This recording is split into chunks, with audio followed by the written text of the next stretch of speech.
Alright, cool, you read the title. If you know me by now, you know I get straight to the point. Let's go. Tip number 1 is the 20-minute rule. And if you've watched my videos before, you know I've mentioned it. If your workplace is within a 20-minute walk of your house, walk there. No negotiations. I mean, think about it. 20 minutes there and 20 minutes back, 40 minutes, that's 5K steps added to your day, just like that. So, if your workplace is within a 20-minute walk of your house and you're getting the bus, what are you doing? Pattern up. Tip 1, I was being a bit cheeky. Tip number 2, I know life happens. If you have to drive to work, park in the furthest possible spot.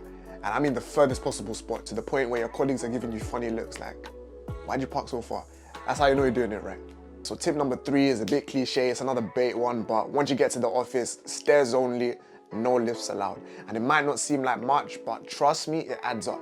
For me, when I go to the office, I work on the 5th floor, and trust me, I feel the difference. It could potentially add hundreds, potentially another 1,000 steps to your day. And so tip number 4 is for my fellow commuters out there, and that's to walk up and down the train platform. Okay, you might look like a bit of a madman, but let's be honest, if you're going to London, no one's really watching what anyone else is doing. Everyone's their own main character of their own story, so they can't really be bothered to pay attention to what everyone else is doing. They've all got their headphones in. Also, walk up to the front carriages of the train, because most people can't be bothered to walk up there, so you might get a seat there. Tip number 5 is another one for the commuters out there. Get off 1 or 2 stops earlier.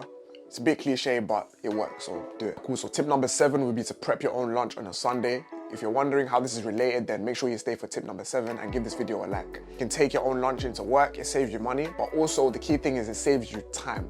It saves you potentially 20 minutes of waiting in a queue, and that gives you time to do tip 7. Tip 7 being to go for a walk during your lunch break. Let me say that again. Go for a walk during your lunch break. One more time. Go for a walk during your lunch break. As soon as you finish eating, get up and go for a walk outside. 1, you're getting your vitamin D. Vitamin D is essential, especially if you're a melanin enthusiast like myself. This is very important for you. So get your sunshine. Also, you're accumulating extra steps. 20 minutes of walking, that's potentially another 2,500 steps to your day.